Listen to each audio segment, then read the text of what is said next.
SuperTalk Mississippi media production.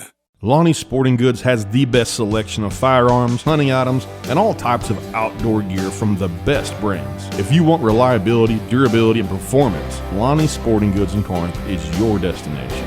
Check out our Facebook at lonnies.sportinggoods. Trying to class up this place. Oh, yeah.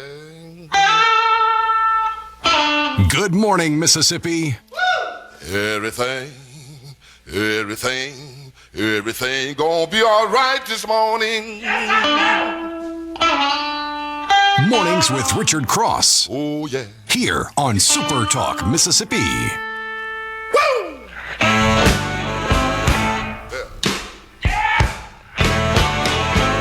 Now, when I was a young boy, at the age of 5, my mother said I was gonna be the greatest man alive. March 5th, good morning, welcome. SuperTalk Mississippi to Mornings with Richard Cross. I'm glad to be with you as we kick off a new day. We get a little bit closer to the warm weather of springtime. We bask in the glow of the aftermath of the first address by President Trump to a joint session of Congress in his second tenure as the President of the United States. It was not the State of the Union. There are lots of strange traditions, lots of parliamentary procedure. Not technically a State of the Union because the President has not been elected a year. He's not been in office a full year. Next year, in January, he will deliver a State of the Union address. He was actually invited a little bit sooner this year by Mike Johnson. Normally, this is an address that happens later in the year. But Speaker of the House, Mike Johnson, said there's been so much that has been accomplished in such a short period of time, it felt like the right time to invite the President to speak to a joint session of Congress. Really an incredible speech. The longest speech to a joint session ever. 2 hours and change from, I don't have the official count, but I think it was about 2 hours for the speech last night. So many topics covered. Oh, my goodness. Covered a lot of ground in that speech, and we're going to try to unpack as much of it as we can for you and with you this morning. The C Spire text line is open. 601-879-4395. You know, C Spire's got the best in wireless technology. And it's almost like we all know that, and so we don't even really talk about it that much anymore, right? Because we talk about fiber to the home, and we talk about the business IT services and powering your business with fiber internet from C Spire, all of those things. And we just kind of take for granted these guys. These phones where we can watch video in perfect HD quality, where we can make phone calls and send text messages not only to the other side of the country but the other side of the world. And gone are the days, long gone are the days where you just say, oh, man, the coverage is great in Mississippi. No, the coverage with C Spire is great everywhere. I come to you from Columbia, South Carolina this morning, and it's my lifeline everywhere I go. C Spire makes the world go round for me. It can for you as well. cspire.com. C Spire, customer inspired. Alongside Lance Talbert, I am Richard Cross. We are glad to be with you this morning. Hello, Sir Lancelot. Man, you had a good one last night. As you thought, maybe Georgia was going to have to do something special, and they didn't disappoint. You had a great call last night, and a lot of fireworks in the joint session address, too, at least from one side. The other side looked like they needed a cot or a lazy boy, to kind of enjoy their spot. Or some Pepsid. Yeah, Pepsid. For all that indigestion, for all that heartburn. I had a buddy that texted me during right after it started. He goes, man, Democrats look like they collectively had a bad batch of seafood. Yeah. Yeah, that was interesting. No matter what was said, either, like he was early in the speech, it wasn't going to be any clapping or standing and cheering, even when you mentioned the great things that some of the folks that he had singled out and mentioned and was talking about. Oh, you didn't get anything. Every now and again, there'd be a guy over there in a blue suit right on the aisle. I was like, is that a Republican or a Democrat? He's mixed in with the Democrats. But yeah, there was one. He would stand up and look around, and he'd sit down pretty quick. But yeah, they were lock, stock, and barrel there. It's going to be kind of an interesting weather day today in the state of Mississippi. Gulfport, you're going to be in the mid-60s. Chance, though, of rain going to be a little windy today. Senatobia, only 51 for a high for you today up in northwest Mississippi. Laurel, you're going to check in at 59 for a high. Indianola, mid-50s today. High of about 54 degrees in the Delta. Going to warm up, though, as the week moves along. We got some birthdays to look at, and you're going to like these. Lance, you're going to like this one. I hope you got some good ones, yeah. You're going to like this one. Momofuku Ando. Yeah. I'm sorry, Ando. I don't have that one on my list. Momofuku Ando. He was born Go Pek Hok. Okay, and you changed it to the other one? A Taiwanese-born Japanese inventor and businessman. He is the creator of Nissin Chicken Ramen. Oh, yeah, that's the ramen guy. Okay. More colloquially known as instant noodles, and the creator of top brands of the brands Top Ramen and Cup Noodles. I don't really think about seeing those brands all that often. Obviously, you know what a package of ramen noodles looks like. Nissin, no, I know that brand. I went downstairs in my hotel to grab a cup of coffee this morning, and then they got one of those little kind of grab-and-go areas, and I warmed up a frozen sausage, egg, and cheese biscuit and grabbed a muffin. And as I was standing there at the microwave while the biscuit was warming up, I looked, and right there above the microwave, there it was, bold as could be, Nissin brand cup noodles. That's a monopoly, probably. Nissin, yeah, I think so. Also today, celebrating a birthday born in 1949, Bernard Arnault, the chairman and CEO of LVMH. That is the holding company that oversees the world's largest luxury goods portfolio, including Louis Vuitton. He's one of the richest men in the world. For a while, was the second richest man in the world. An estimated net worth of about $190 billion. He's got leather goods and luxury goods and wines and champagne brands and watches and all kinds of stuff in that portfolio. Well, but you know what? That's all I got. I got one for you. I got one, though. It was holding out on me. But speaking of luxury items, the late explorer, the coolest name ever, Antoine Cadillac, founder of the city of Detroit, and the car named after him as well. Past 1730, this was his birthday, so Mr. Antoine Cadillac, we're going to celebrate that today. Great car. All right. Yeah. There you go. Great explorer, too. And when you found a city, you know, that's worth being remembered. And then they said, well, he was that cool, let's name a car after him, too. On this day in 1836, Colt manufactured its first revolver. Samuel Colt was an American inventor, industrialist, and businessman who established Colt's patent firearms manufacturing company, and he made the mass production of revolvers commercially viable. That first revolver, the .36 caliber Texas model. A lot of Colt 45s out there, and lots of other guns. I love a 45. What is it, the 1911 that's the most famous? My favorite gun ever, the 1911 45 cal. Ooh, such a beauty. Especially the old chromed out ones back in the good old days. That is not a pistol that is in my ownership, and that is going to change. Oh, you got to have that one. Gonna add a Colt 45. Yeah, and I have the 45 Taurus. That's you can shoot the 410 slug, the 45, out of it. It's a revolver. It's kind of my woods gun. I always have it on me. But hey, guess who was found guilty on this day? And then her fame became even more palatable to the people. 2004, Martha Stewart. Martha! Yeah, she's kind of parlayed that well in life, but she was something else before that too, but it didn't seem to bother her much, in the fame and fortune. She just moved on. In 1955, Elvis Presley made his first TV appearance on a local video broadcast of the popular radio program Louisiana Hayride. That was from the Shreveport Municipal Auditorium in Shreveport, Louisiana. On this day in 1971, Stairway to Heaven by Led Zeppelin first played live at Ulster Hall in Belfast by Robert Plant, Jimmy Page, John Bonham, and John Paul Jones. What a song.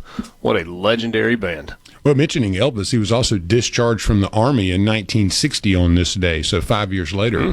Yeah, he got out of the Army service. He also had the starting of the impeachment of President Johnson, 1868, on this day. So a little too rowdy, wasn't he? Yeah. I think that was the issue.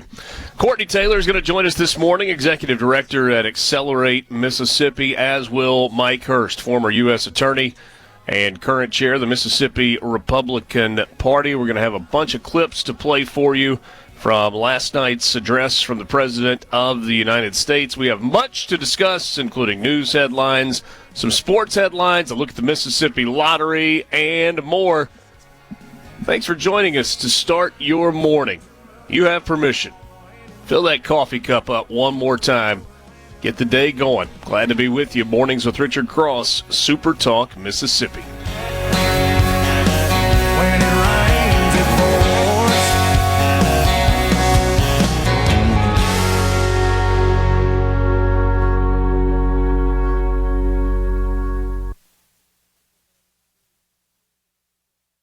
From the Mornings with Richard Cross on Super Talk, Mississippi.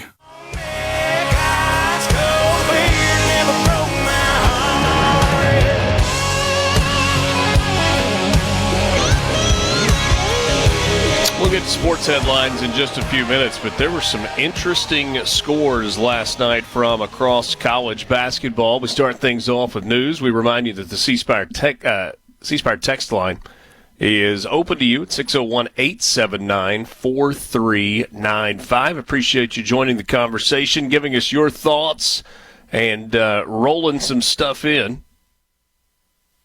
Well, hold on. We've got... Okay, I'm just confused for a second. John Browning designed the 1911 model, is that right? You got me on that. Okay, we've got multiple messages here saying that John Browning was the designer of the 1911. And most people say it's just perfect. No, I love it. Yeah, greatest gun ever. Just absolutely perfect. All right, there we go. Sorry, it just confused me for a second when I saw that. Trump covered a lot last night. He highlighted the successes of the first 6 weeks of his administration, laying out a bold agenda moving forward, while steadily throwing jabs at Democrats. In the longest speech ever to a joint session of Congress, Trump hit on tariffs, Ukraine, the border, boys and girls sports, tax cuts, relief for farmers, DOGE, temporary pain for long-term relief, and a whole lot more. There was an incredible irony last night. I actually applaud the president for holding his tongue on this when you saw some of the congresswomen on the Democrat side wearing their pink. And not only did they wear pink, it was like bedazzled pink.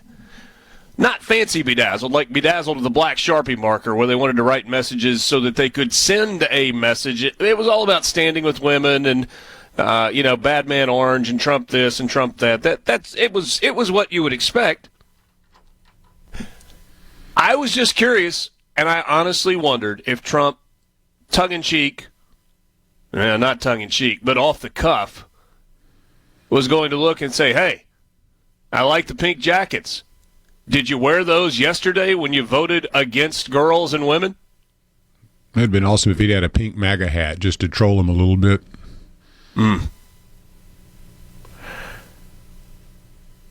The Ukraine says that they are ready for peace talks. In a stunning reversal from last Friday, Volodymyr Zelensky does what everybody does when they need to make a statement. He went to X, formerly Twitter, and he began to type. He wrote, I would like to reiterate Ukraine's commitment to peace. None of us wants an endless war. Ukraine is ready to come to the negotiating table as soon as possible to bring lasting peace closer. Nobody wants peace more than Ukrainians. My team and I stand ready to work under President Trump's strong leadership to get a peace that lasts. We are ready to work fast to end the war, and the first stages could be the release of prisoners and truce in the sky, ban on missiles, long-range drones, bombs on energy and other civilian infrastructure, and truce in the sea immediately, if Russia will do the same. Then we want to move very fast through all next stages and to work with the U.S. to agree to a strong final deal. We do really value how much America has done to help Ukraine maintain its sovereignty and its independence. And we remember the moment when things changed, when President Trump provided Ukraine with javelins. We are grateful for this. Our meeting in Washington at the White House on Friday did not go the way it was supposed to be. It is regrettable that it happened this way. It is time to make things right. We would like future cooperation and communication to be constructive. Regarding the agreement on minerals and security, Ukraine is ready to sign it at any time, in any convenient format. We see this agreement as a step toward greater security and solid security guarantees, and I truly hope it will work effectively. Those are the words of Ukrainian President Volodymyr Zelensky. Pretty remarkable turnaround from where you were on Friday with that meeting that blew up so spectacularly in the White House. Many people saying that this was planned, that Trump and J.D. Vance knew exactly what they were doing. And maybe they did. Maybe they knew exactly what they were doing. But I don't think you can script the entire thing, because it's not something where they know what they're doing and Zelensky knows what he's doing and they're all playing a role as if they're in a sitcom. That didn't happen. Maybe Trump and Vance had talked enough going in. They said that, look, if it goes this direction, here's what we're going to do. Maybe that was the plan going in. Or maybe they just instinctively reacted. Maybe Donald Trump has done enough deals in his career that he knows when to hit the eject button on a deal. He knows when to apply pressure. He knows how to apply pressure. Because on the whole,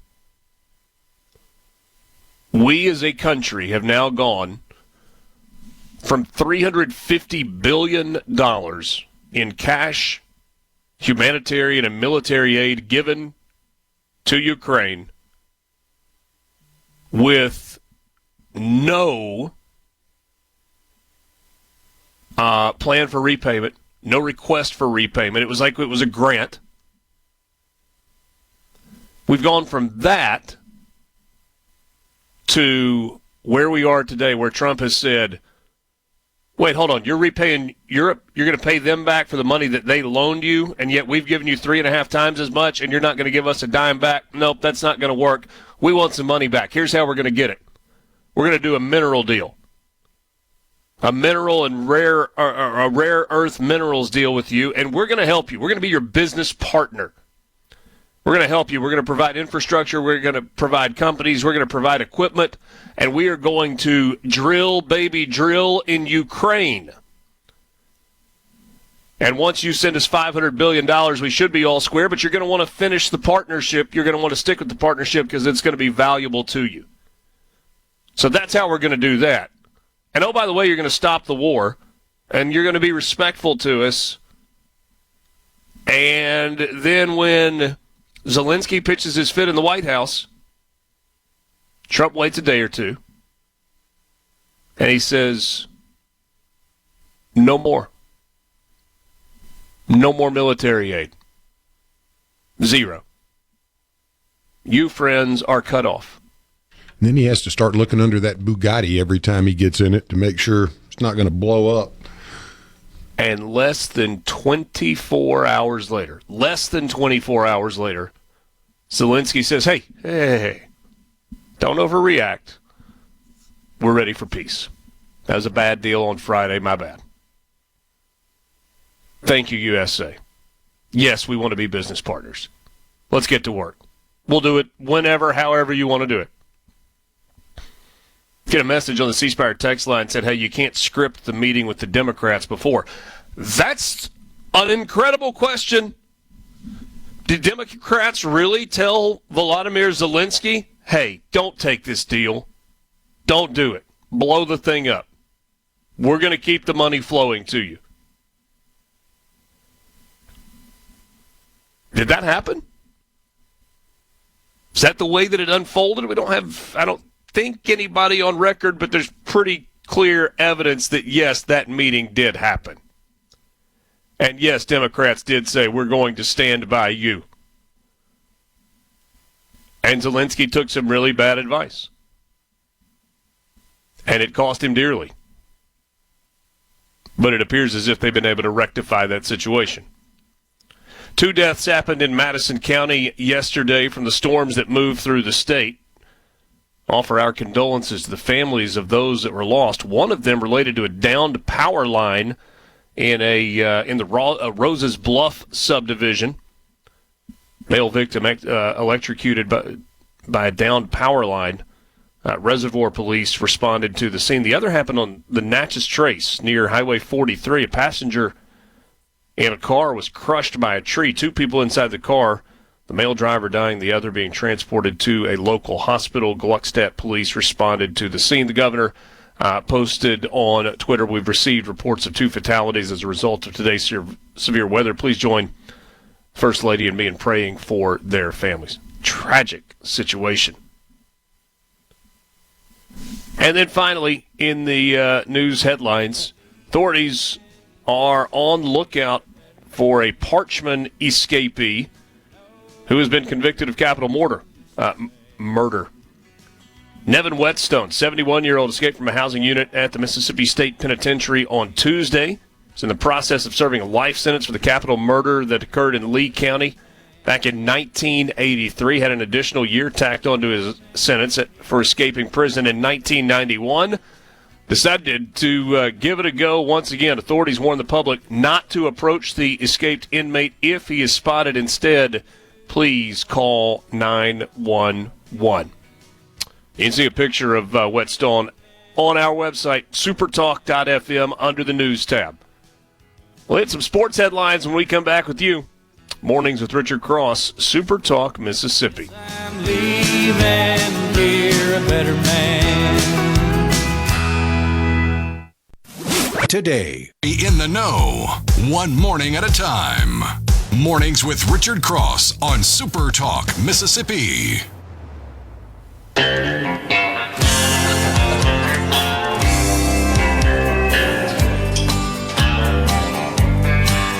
were the first thing that I thought of when I thought I drank you off my mind. When I get lost. It's always a little disconcerting. You know you don't have an alarm turned on your phone. You know you got the volume down so it doesn't interrupt the radio broadcast that you're doing from a hotel room, all that stuff, and then you hear the whee! There's a weather alert. And I'm always like, okay, is that for at home or is that here? No, it's for your current location. Lance, 6 floors up, right next to a glass window. Ideal spot if a tornado warning is in effect? Probably not. Yeah, we have to move you over to the bathroom. Get you in the tub and put some pillows in there. I'm just going to have to either hand it off to you or roll the dice. I think we're just going to roll the dice and keep on plugging. Do a little Delbert there every time you roll the dice. So yeah, I would ride with it. And if you feel uncomfortable, I'm sure no one wants to hear me this early in the morning, but I'll hold it together for a second or two. I know you would. It wouldn't be up to quality, but You know what else is disconcerting? What you got? Reading one of these weather alerts and realizing you have no idea where any of these places are in relation to where you are. See, when you're at home, and Oxford is my home there in North Mississippi, I know all the little nooks and crannies. I know all the ins and outs when they're talking about Burgess. Yeah. I know right where they're talking about and exactly how far I am from that and how much time there is and all that good stuff. A little bit less so when they talk about Little Mountain, Cedar Grove Fire Station, Oswald Park, Bundrick Island. I don't know where any of those places are in and around Columbia, South Carolina. They got some good names, though. Got to give them that, yeah. That sounds a little Mississippi in them up there. Yeah. Really does. Really does. A lot of similarities. So beautiful, though, the western part of the states, both North Carolina and South Carolina. I've clod hopped all over those, and beautiful, absolutely, So I never really enjoyed my trips to Columbia much. South Carolina was pretty good in baseball. They were kind of getting going. They were starting it out. You'd go up there, and it was a little wild when you got there. And as a guy who had to toe the rubber and throw to that lineup in that ballpark. Oh, it was a little Cracker Jack park, too. I mean, you had check swing home runs all over the place back in the days of the Sarge. Oh, man. And then in the 90s, too, you had almost sent you that the live bat era, where you have the blow up and runs. And that was that era that I pitched in for I was right in the center of that. My first year in college, they broke those bats out. And it was like, oh, maybe I should have been a hitter. But, yeah, the Sarge, that place was something. And they were pretty wild, too, for a crowd. Good fan base. Yeah, great little fan base. They loved baseball, and they were very good at it, too. You'd give up a few bombs in that place in a quickie. It took overtime last night for the Texas Longhorns to get an upset win over Mississippi State in Starkville at Humphrey Coliseum. Texas led by 5 at the half. Mississippi State was able to outscore Texas by 5 in the second half, 39-34. Some heroics at the end of regulation to push it into overtime. But the Longhorns emerged, outscoring Mississippi State 16-11 in the extra time. Josh Hubbard, I was trying to do about 3 things at once. I was trying to eat dinner, watch the Mississippi State-Texas game, and tune into the presidential address last night. And I think I heard the broadcaster say late in the game that Josh Hubbard, all 16 of his points came in the second half. Did not score. It's a tough shooting night for him, just 3 of 12 from the field, 9 of 10, though, from the free throw line. R.J. Melendez had 15. Cam Matthews had 12 points and 5 rebounds on senior night. 12 points for Riley Kugel. Hit a big shot at the end of regulation. 13 for Keyshawn Murphy. 10 for Sean Jones. Balanced scoring there for Mississippi State, but unable to get the win. So the Bulldogs are down 8-9 in conference play, and they will be facing a desperate, absolutely desperate Arkansas team on the road on Saturday. Other games. How about this one? How about Texas A&M dominating number 1 Auburn? An Auburn team that has lost only twice all season long. Back in November, they lost to Duke. They lost to Florida about midway through SEC play. A really good Florida team. Texas A&M had lost not 1, not 2, not 3, but 4 in a row coming into this one. And for the first time ever last night, Texas A&M knocked off the number 1 team in the country. 83-72 was the final. They led the entire way and got a really impressive win. A&M now 10-7. Auburn has already clinched the SEC regular season title. Nothing to see there. Bruce Pearl said he didn't think his team was looking ahead. He just thought it was that they were physically dominated by their opponent. And Buzz Williams called that a huge compliment. How about that, man? Beat them by double digits. Kentucky, speaking of double digits, knocked off LSU. Beat them to a pulp last night at Rupp Arena. 31-point win for the Wildcats, 95-64. Georgia 73-64 over South Carolina. Likely the win for Georgia that secures a berth into the NCAA tournament for the first time since 2015. And the Arkansas Razorbacks perhaps securing their spot in the NCAA tournament facing a red-hot Vanderbilt team on the road in Memorial, and Arkansas gets the win 90-77. Man, it's basketball's weird sometimes.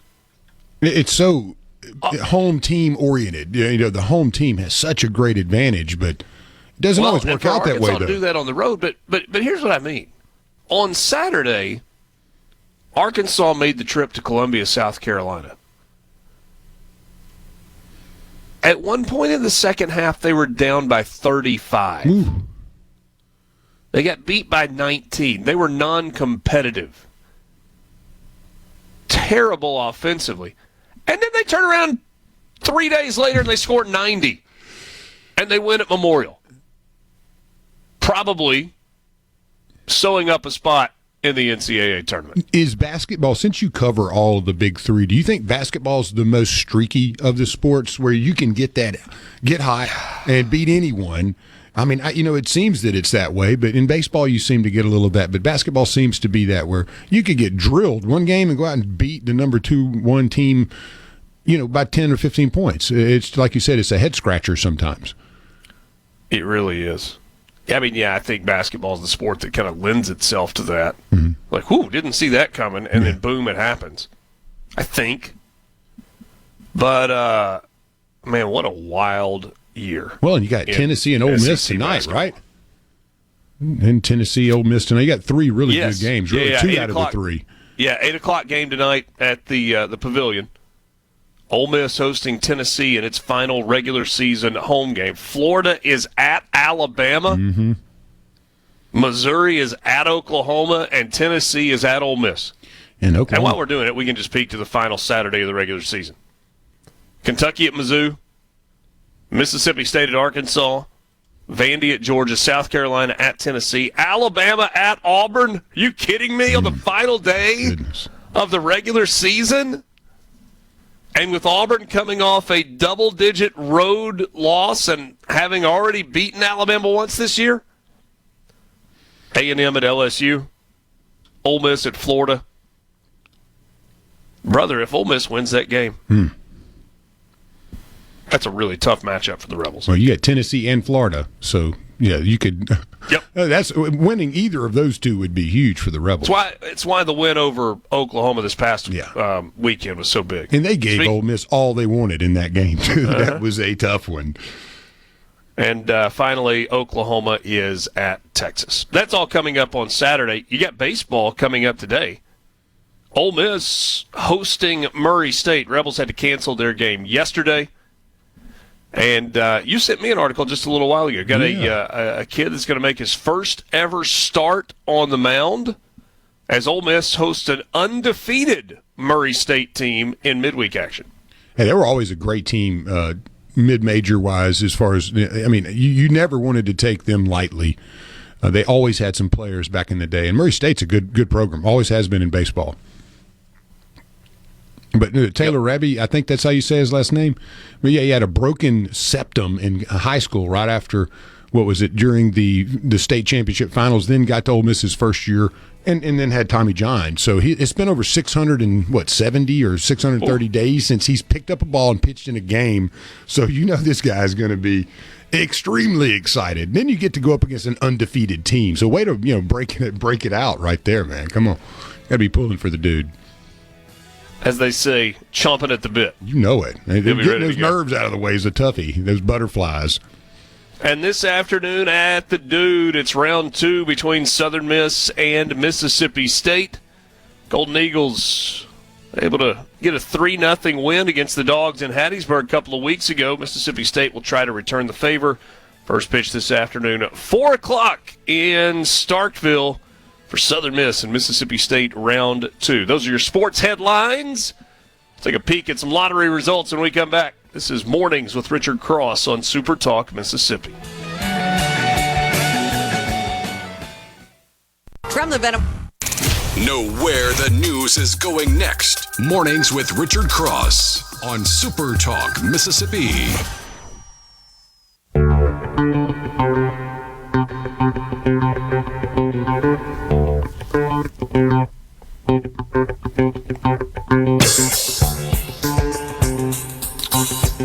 with us. Thanks for starting your day with Mornings with Richard Cross on SuperTalk Mississippi alongside Lance Tolbert. Glad to be with you. It's time for us to take a look at the numbers. Lotto America. Got a drawing coming up tonight, $25.5 million. Estimated cash value of just over $12 million. Monday night's numbers, 12, 25, 29, 40, and 49. The star ball was 3. The all-star bonus multiplier, 2. Tonight's Powerball jackpot is worth $295 million. The estimated cash value, $139. Numbers from Monday night were 18, 20, 50, 52, 56. The Powerball was 20. The Power Play multiplier was 2. Well, double play, the numbers from Monday, March the 3rd, 9, 34, 54, 67, 69. You had a Powerball of 11. And on Mega Millions, you got a drawing for Friday. There's no jackpot winner yet. It's up to $233 million. You could probably get a puppet show in Guam for that these days. Estimated cash on that, 100. Could you now? Yeah, maybe. That might be a little low. Estimated cash value, $110.5 million. The Tuesday, March 4th drawing numbers, 14, 19, 47, 52, and 70. Mega Ball of 6. Megaplier multiplier of 2. No jackpot winner on the Mississippi Match 5. The estimated jackpot for tonight, $345,000. Tuesday night's numbers, 2, 14, 21, 34, 35. Cash 3 yesterday in the midday. You had 7, 2, and 3 on the $500. And the cash for $5,000, 8070 with a fireball of 2 and a cash pop of 1 in the evening. Cash 3,500 was 185. The cash for 5,000, 2730 with a fireball of 6 and a cash pop of 7. And we got the new multiplier family of scratch-off games. Told you a little bit about this yesterday. You can now multiply the fun and the winnings with the debut of the multiplier family of instant scratch-off games. 4 exciting games, different price points, including a brand new $3 crossword, multiplier for everyone. There's a $2 10x the money scratch-off with the top prize of $25,000. A $3 15x crossword scratch-off with the top prize of $40,000. There's a $5 20x scratch-off. Prize goes up to $100K. And then a $10 50 times the money scratch-off with a top prize of $200,000. Whether you love classic number matches or you're a crossword fan, the multiplier family offers bigger thrills and more chances to multiply your winnings. Be sure to grab these new games at your favorite lottery retailer today. Well, you had some cash you got for winners? Yeah, cash for. Give me some winners, baby. Grenada Man won $1,350. Purchasing a ticket from the Circle K store in Grenada. A Jackson woman, another $1,350 richer on a ticket from the MJ Food Mart in Brandon.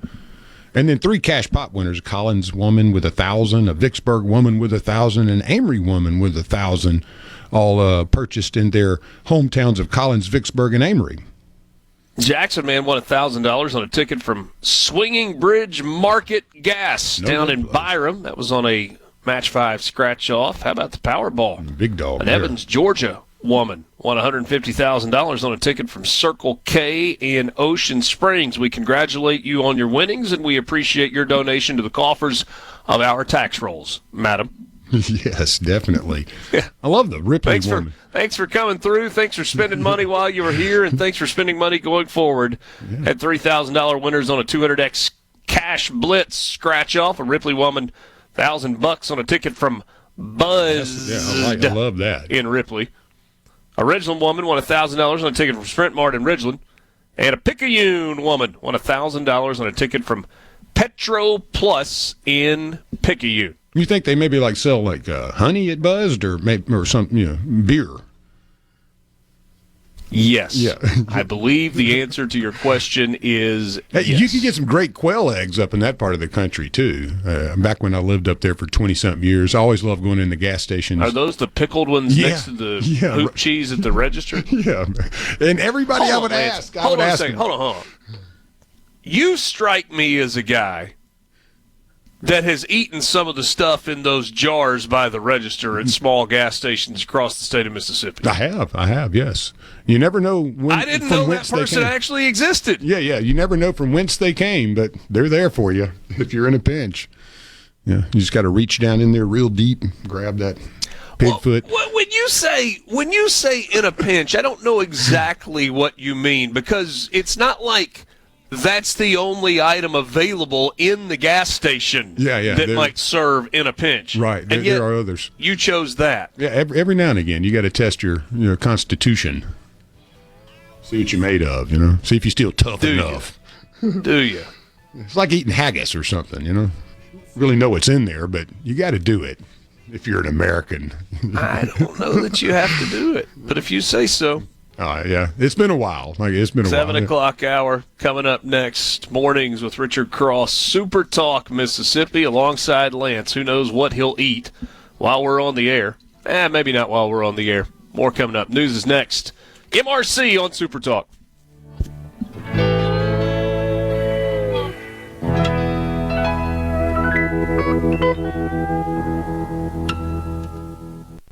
The views and opinions expressed by the hosts, guests, and callers on this show are not the opinions of TeleSouth Communications, its management, or advertisers. No filibuster. Just everything you need to know to start your day smarter. Mornings with Richard Cross on Super Talk, Mississippi.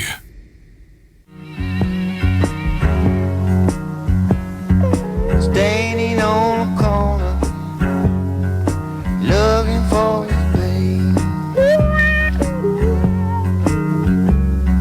Standing on a corner, looking for you,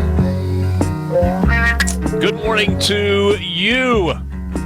Mornings with Richard Cross, Super Talk, Mississippi. Thanks for being with us. Thanks for starting your day with your radio turned on, maybe the TV flipped on, streaming at supertalk.fm. Maybe you're listening online. As you head out the door this morning, be safe. Hope you have a wonderful day. Get everybody where they need to be, where they need to go, with lunch boxes in hand. Right? Don't forget your lunch box. Don't forget the water bottle. Grab the backpack. You're supposed to take snacks to school this morning. Grab those on the way out the door. We've all been there. Got it all laid out. And one of the kiddos leaves it sitting right there. And then maybe the thing that's worse than that, you get out the door with everything, and kiddo number 1 or number 2 or number 3 or number 4 forgets to grab their lunch box. Lance, I realize that these are not problems that everybody faces, but for those that do, the struggle is real. And you just look back there and you're like, you had one job. Yeah, all you had to do is grab that and go. Got up early, fixed that lunch for you. Nice, you covered all the food groups. Got some colors in there. You got some veggies. Got the sandwich. Just grab the lunchbox. Yeah, I had the school lunch figured out. Parents, the struggle is real. Yeah, the square pizza day and the taco day. Now, those are days that I lived for in the high school times. But, yeah, always a ham sandwich and bag of chips and a Capri Sun. That was kind of the go-to. And I can't tell you how many times I forgot it. Yeah, just sitting right there. Come home. Yeah. Get a little snack when you get home and watch some Scooby-Doo, though. That's always nice. That is back that's then. life. I don't even know if they have Scooby-Doo you want to anymore. Be a part of the conversation? We'd love to hear from you.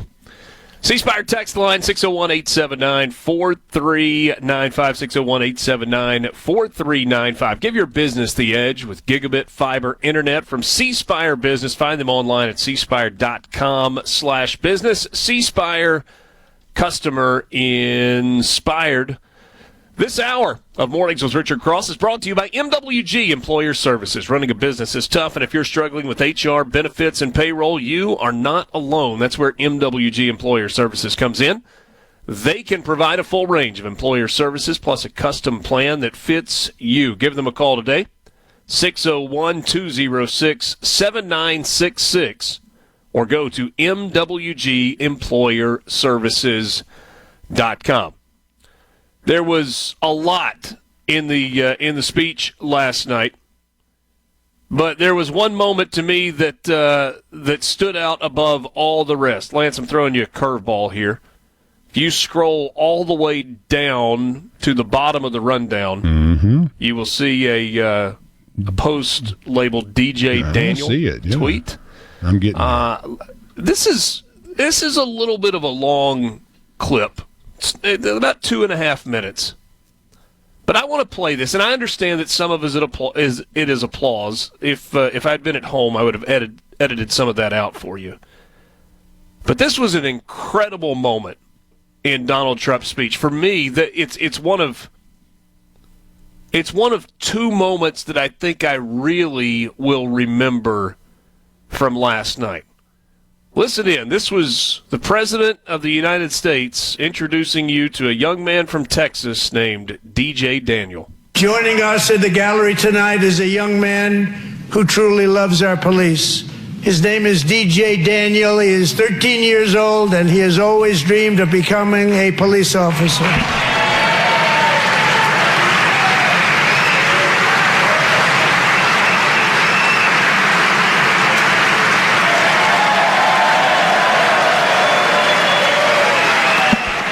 The applause gets louder as his father we'll keep playing it, is grabbing him under the arms and raising him up so that the people in the gallery below can see him on the floor below.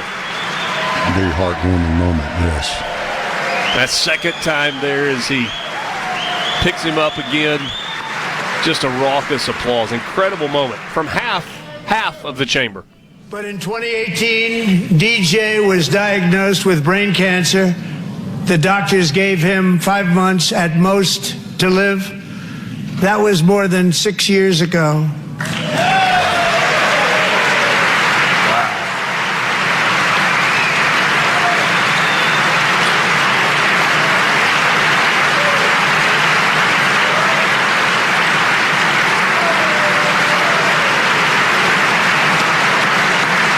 5 months to live, 6 years later. Since that time, DJ and his dad have been on a quest to make his dream come true, and DJ has been sworn in as an honorary law enforcement officer actually a number of times. The police love him, the police departments love him. And tonight, DJ, we're going to do you the biggest honor of them all. I am asking our new Secret Service Director, Sean Curran, to officially make you an agent of the United States Secret Service. If you didn't see this last night and you haven't seen the video, please watch it. DJ's face when he realized what President Trump was saying, I mean, it was shock, it was awe, it was appreciation. And then you have Sean Curran. It's generally not a good thing when a Secret Service agent is known to everyone. Those guys like to operate in the shadows. Channing, DJ. Thank you, DJ. Indeed. But Sean Curran is a face and is a person that is known by everyone. After being the person that was closest to and standing right next to the president in Butler, Pennsylvania during the assassination attempt back in July. And felt like the perfect person to put in charge of the Secret Service, to try to reform that agency and bring it back to a level of excellence that is expected by the American people. And the moment when, after Sean Curran handed DJ Daniel his Secret Service credentials, and DJ's looking around, and Lance, he just reaches out and he wraps his arms around Sean Curran's neck and gives him the biggest hug. No, it's such a heartwarming moment. Oh, goodness. Make you tear up. That is the director of the Secret Service whose number one job is to protect the President of the United States, who just made a dream come true that this little boy, he may not have even known that he had that dream. And it was really heartwarming. I thought Trump did an incredible job last night connecting with people through stories. He told stories of largely young people. But it wasn't just young people. Did you see how touched the Border Patrol agent, I believe Castro was his last name, think, when President Trump asked him to stand and recognized his heroism when he and another Border Patrol agent were under fire from an illegal who was trying to cross in a really dangerous part of the border region right along the Rio Grande. And he came to the aid of his co-worker, drew the fire away, provided just enough time for that to happen. And yet, as these stories were being shared, and there were plenty more, there was the young lady who was no longer able to play sports because she took a volleyball spiked into her face from a male in a female sport. Her remarkable story. There was a story about Laken Riley with her family there. And do you know what the reaction was? Crickets. From Republicans, standing ovation after standing ovation after standing ovation. And I almost wonder if you just have to ask the question, do Democrats have souls? Well, the insolence of the left leadership and its insecurity was palatable last night, that's for sure. I don't know how adults, because children, you could understand it, right? A petulant child pitching a fit and saying, I'm not doing it. You could understand that. Grown people, adults who ask other adults for money to send them to Washington, D.C., ask for people's votes, hear the stories of heroism, and they sit there with a scowl on their face looking like they just ate a bad oyster, while the rest of the United States of America, sometimes even in their own living room, stands and applauds, overcoming, triumph, defying the odds. We'll be back. From the Pour yourself a cup of coffee and get the Magnolia State's most important news of the day. Mornings with Richard Cross on Super Talk, Mississippi.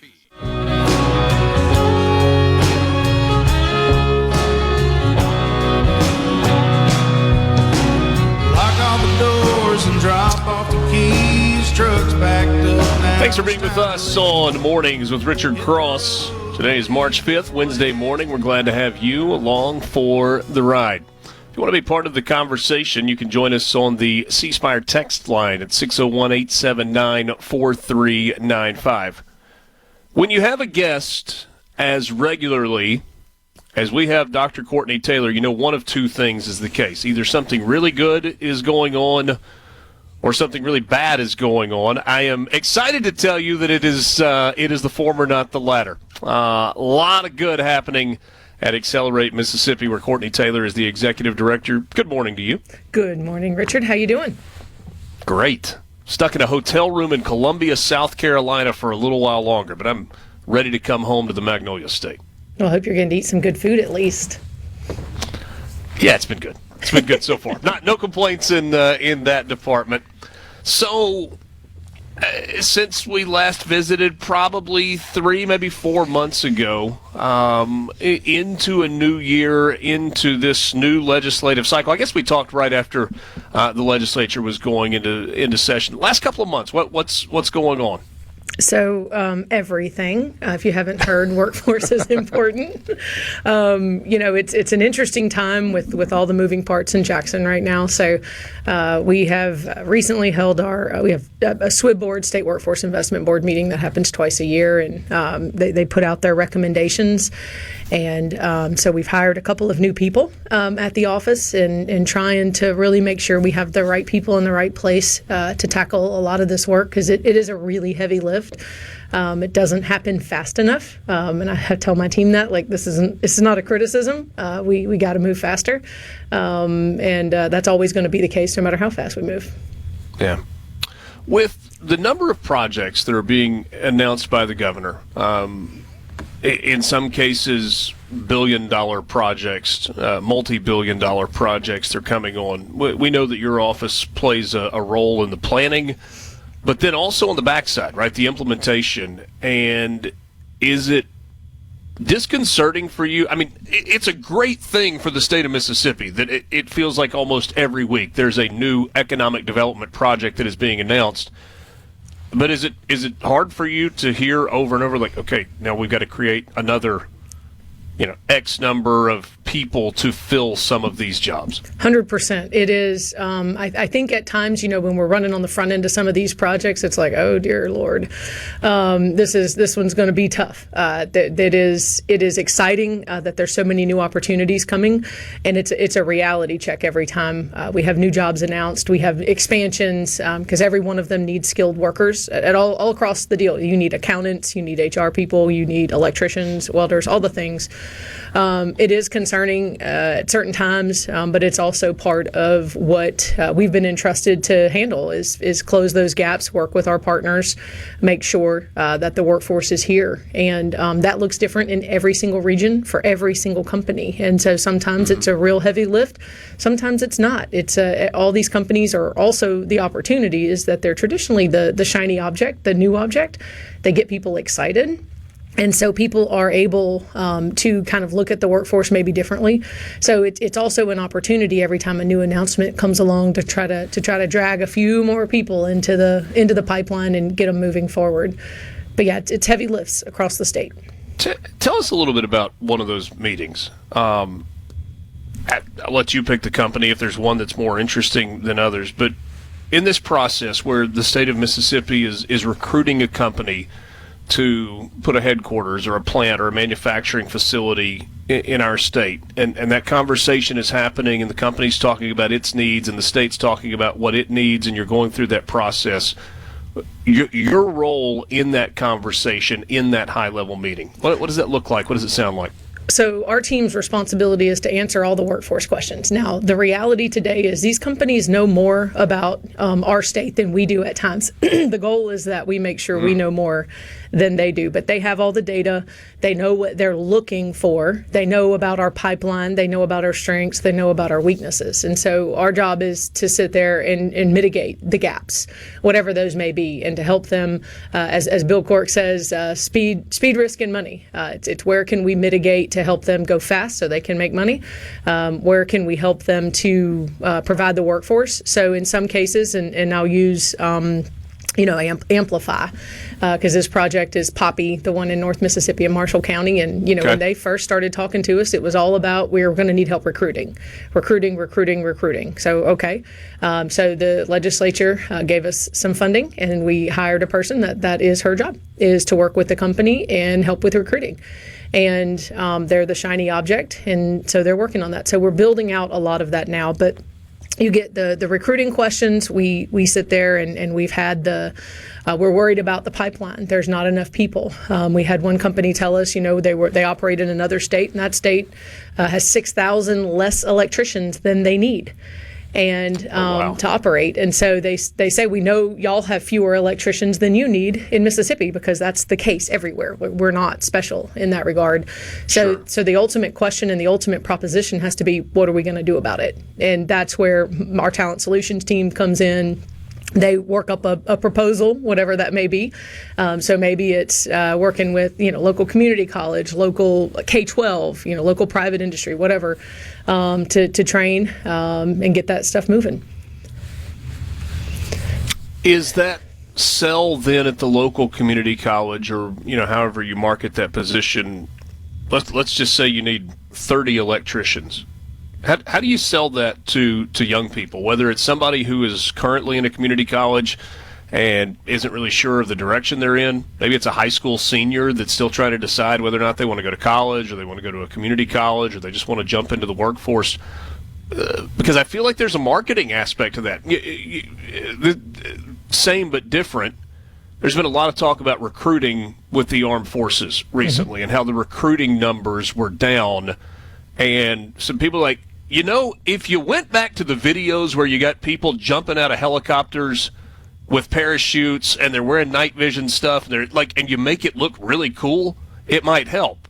And here we are, Be All That You Can Be in the Army is back. Yep. The cool videos are back, and go figure the recruiting numbers are up. So, a long way to say, what's the marketing pitch when you're trying to fill those spots? So the marketing pitch is hard. I think by and large workforce, and I say this as a workforce developer, we're not marketing experts. And a lot of times we default to selling the organization, just like the Army. That example is the perfect example, where we talk about the organization and nobody cares about the organization at the end of the day. They care about what they're going to do. And so I think we've still got a lot of maturing to do in that respect across the state is how we talk to people, not just kids. I mean, you've got adults. If you're asking an adult and you're saying, hey, you need to quit your full-time job or cut back your hours to come into this training program because it's going to be better for you, what does that mean? What are they going to be doing every day? And for almost all of them, the value proposition is, how much money am I going to make? And that's what people care about. They also care about the difference that they're going to make and all that stuff. But what's the answer to that question? How much money you're going to make? Question, hey, how much money am I going to make? If somebody is considering, hey, I'm going to go into this field as an electrician and I'm going to be working on the commercial side of things. $60,000 plus. So as a starting point. Starting point, you're going to be more around $20 an hour, and then you'll go up from there pretty quickly, which equates to $40,000 a year plus overtime. Yep, that's entry level starting point. I mean, that's with no skills, no nothing. It's different around the state, so that's another important fact that we have to pay attention to. In Jackson, Tupelo, what you got?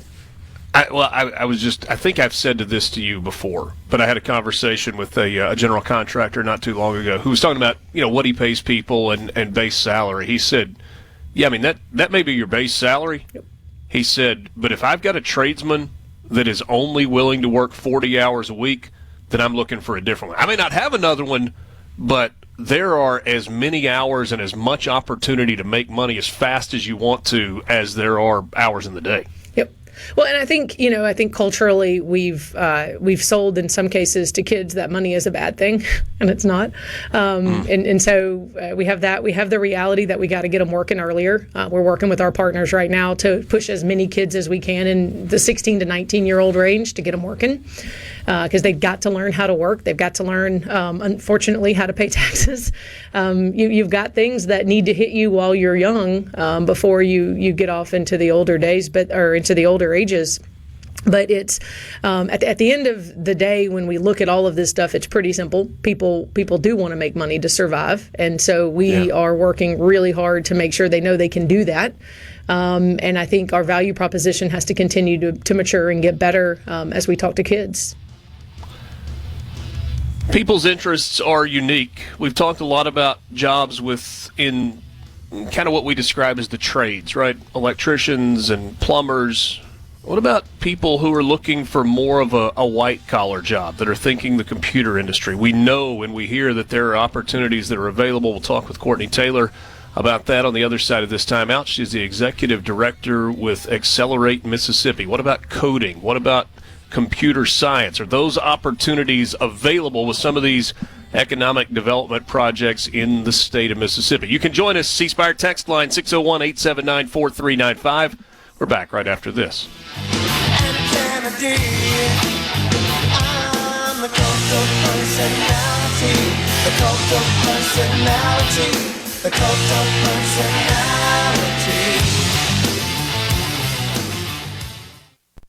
Segment of Mornings with Richard Cross is brought to you by Covington County Hospital in Collins, where your health matters. Shaping Mississippi politics each morning. Mornings with Richard Cross. SuperTalk Mississippi.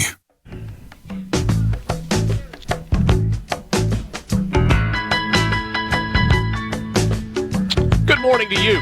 This is Mornings with Richard Cross, SuperTalk Mississippi. Dr. Courtney Taylor is my guest. She is the executive director at Accelerate Mississippi. We're talking about recruiting people into the workforce, job opportunities that were available. And Courtney, the truth of the matter is not everybody wants to be an electrician. Not everybody wants to be a plumber. There are some people who think that computer science is the way to go. We've heard a lot about coding.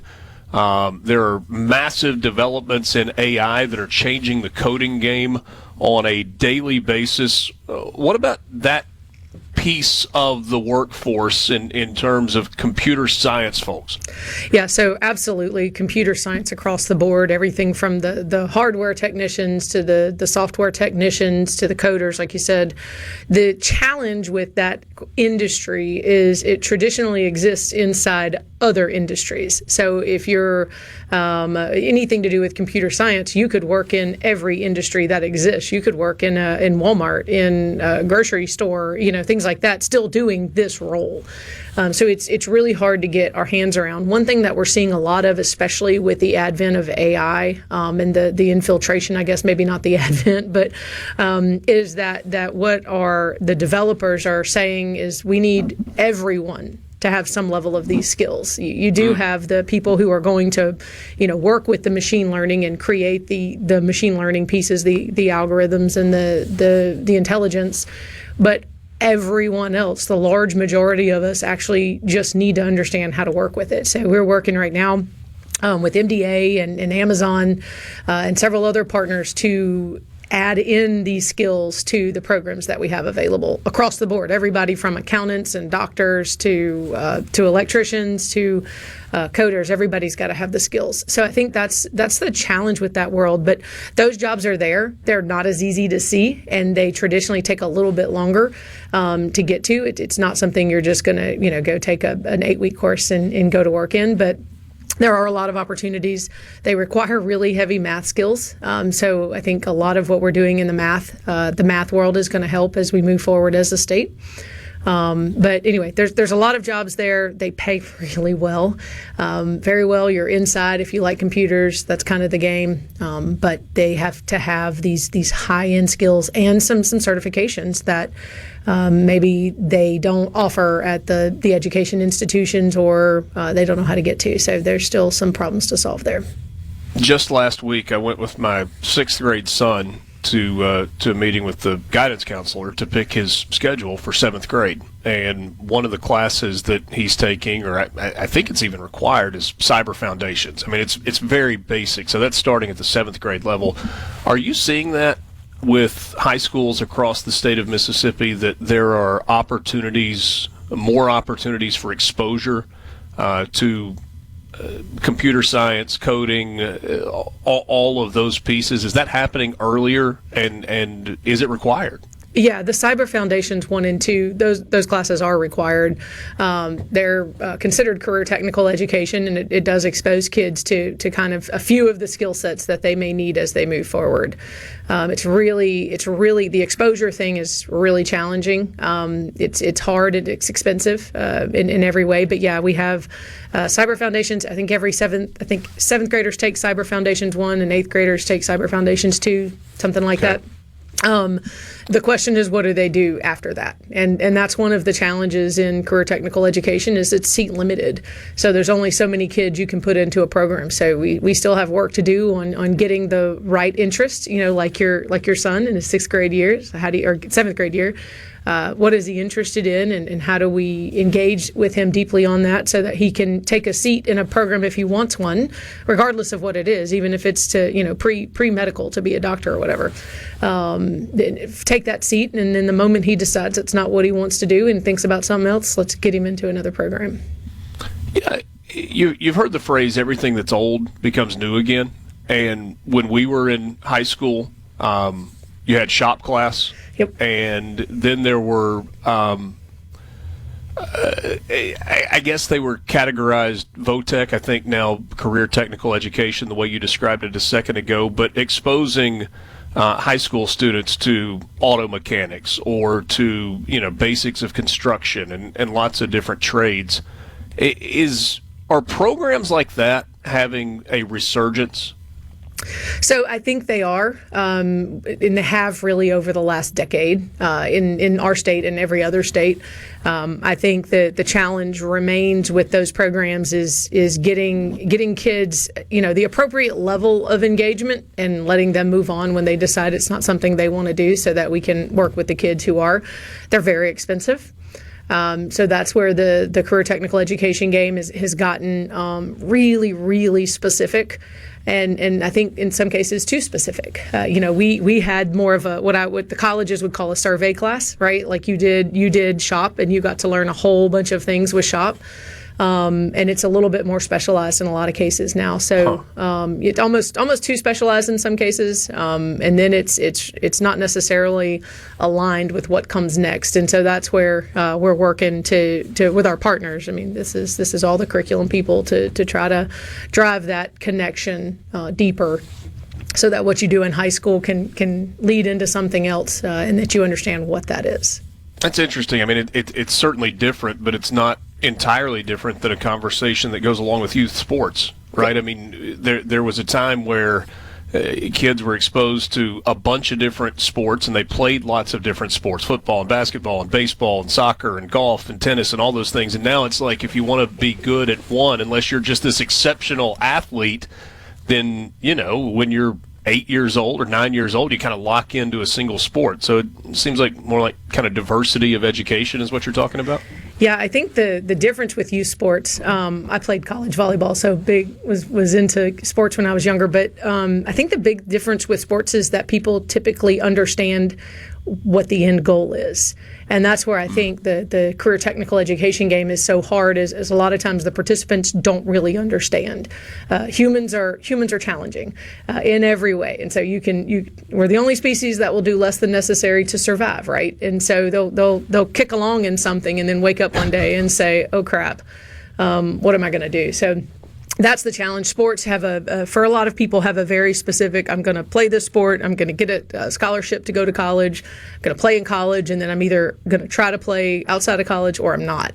And that, I think, would be a really cool, simple equation at the career technical education level, community colleges or high schools, to say, if you do this, then this could happen. It's your choice, but here's the job and here's what it pays. And I think there's still a lot of vagueness in what the job pays.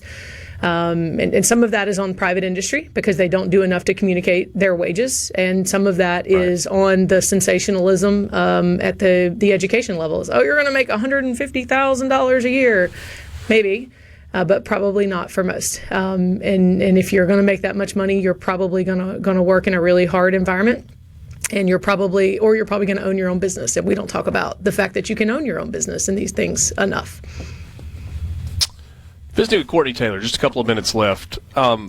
Recruiting. I mean, you talk about recruiting people into these programs, workforce development. In some cases, it is workforce advancement, where you're in a job but you've got a chance to move into perhaps a better job.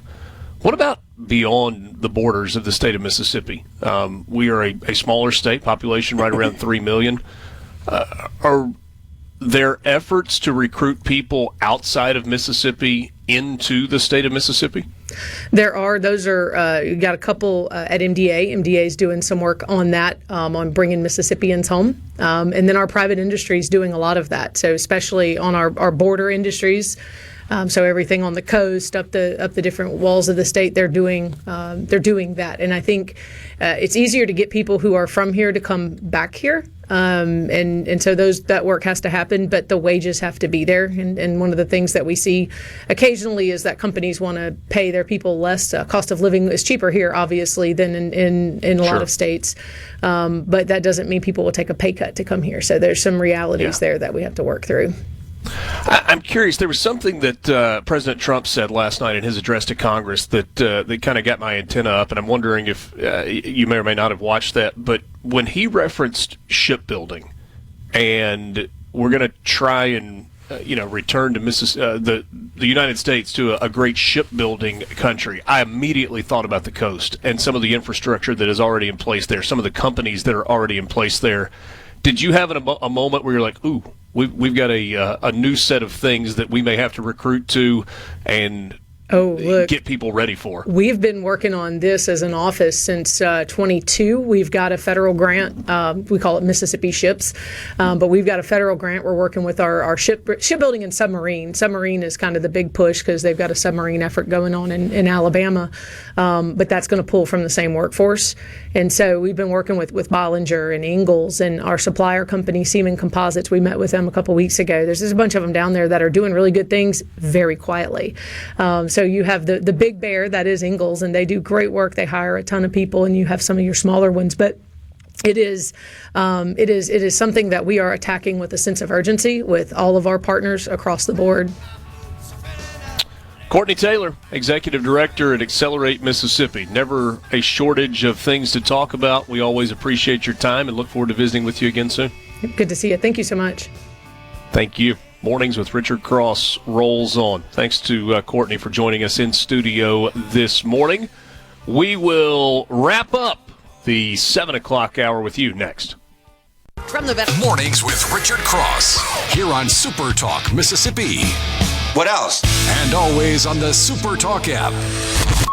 This is Anat Sultan Dodon, the Consul General of Israel to the Southeastern United States, and you're listening to Mornings with Richard Cross on SuperTalk Mississippi.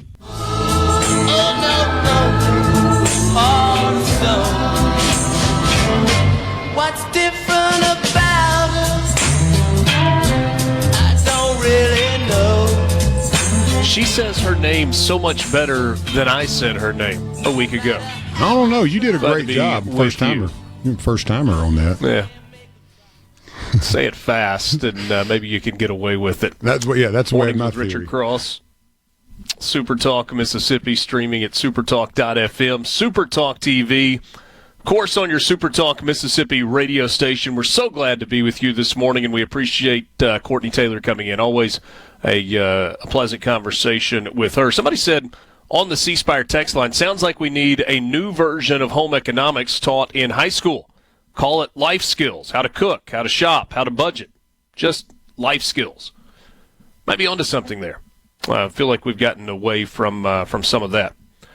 What did people think of Donald Trump's 2-hour speech last night to the joint session of Congress? A CBS News poll among speech watchers, 76% of the people who watched that were polled by CBS approved of the speech of Donald Trump last night. 23% disapproved.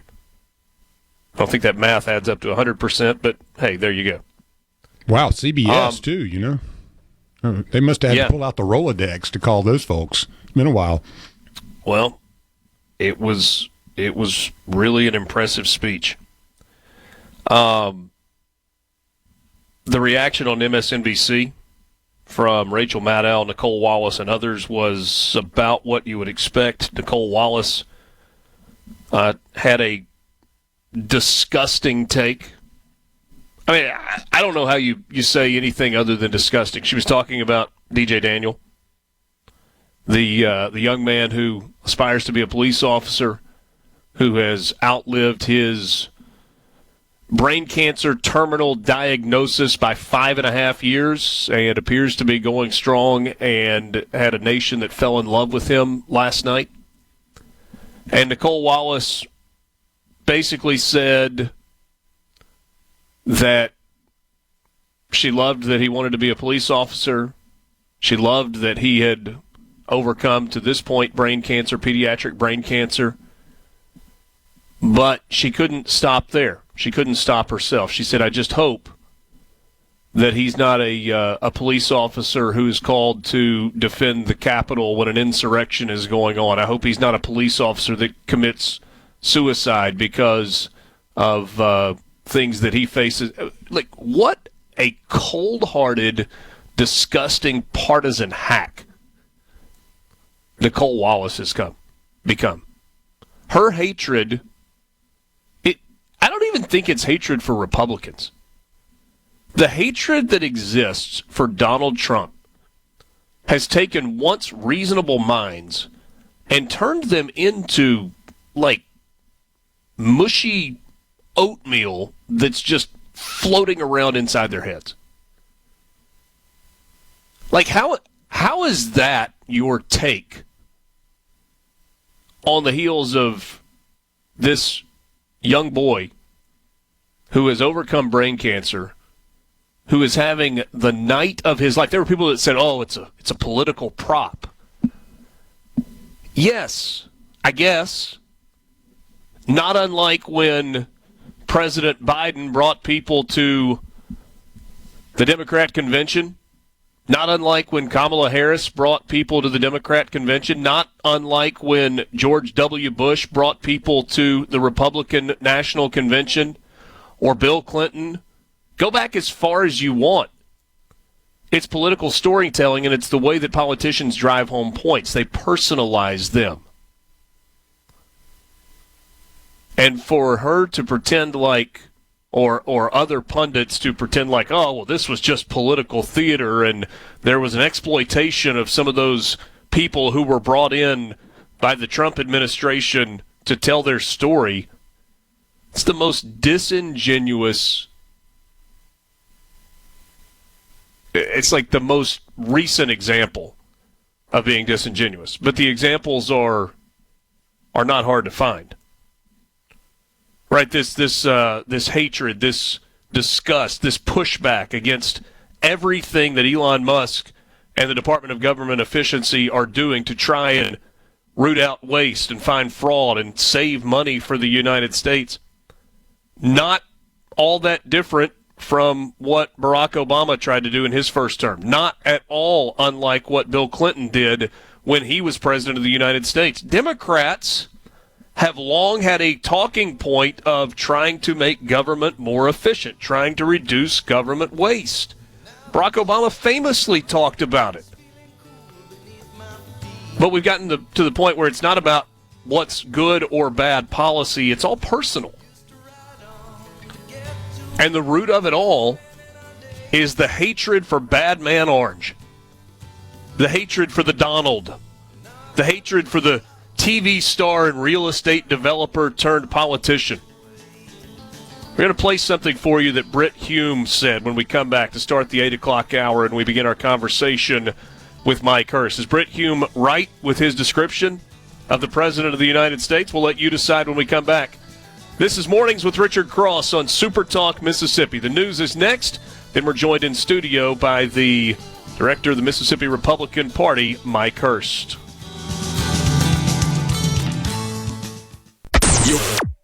Start your day right. Mornings with Richard Cross on SuperTalk Mississippi.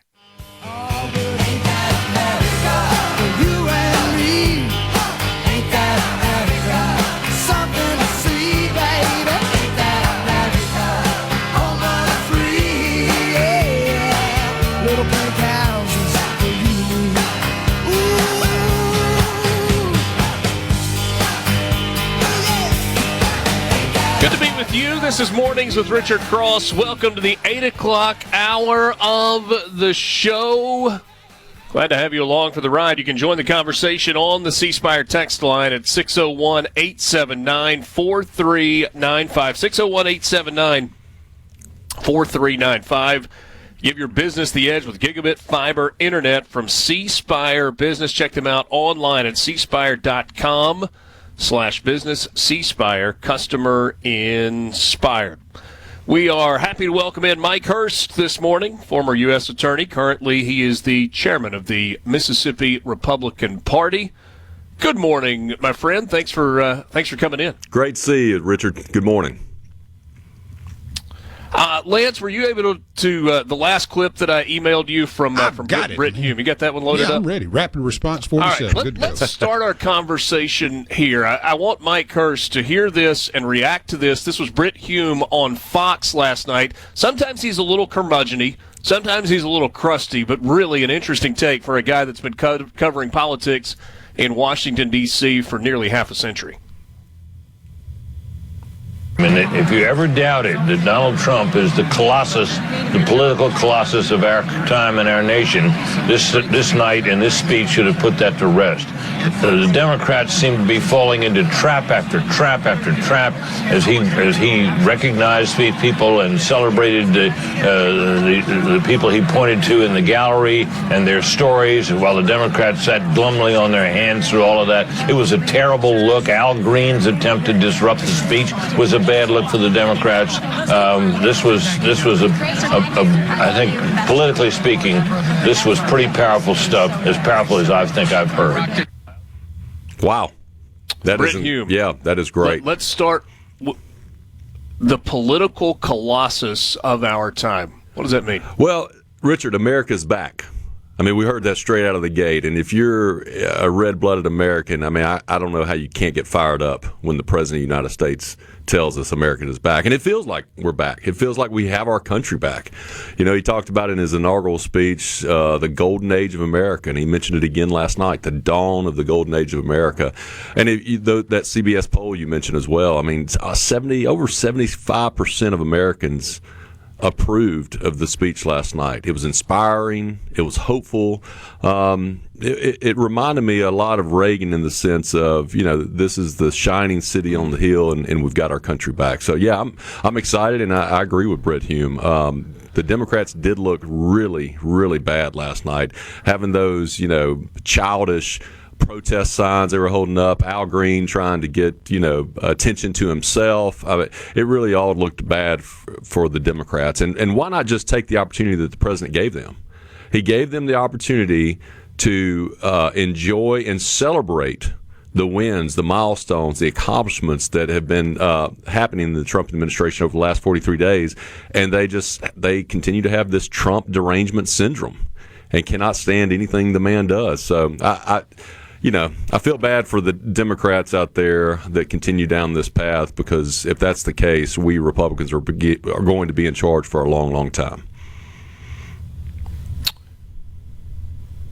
I was struck by the fact that there was a time when, yes, you had Republicans and Democrats, and they looked at issues differently.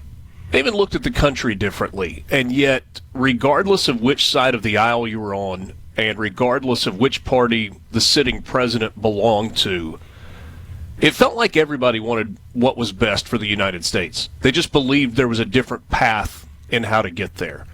And the hatred that exists, you called it Trump derangement syndrome, for this sitting president is, it feels like it has changed. I don't know when exactly that mindset changed overall, but it feels like not a good place for the country. No, I would agree with you there. It is not a good place for the country.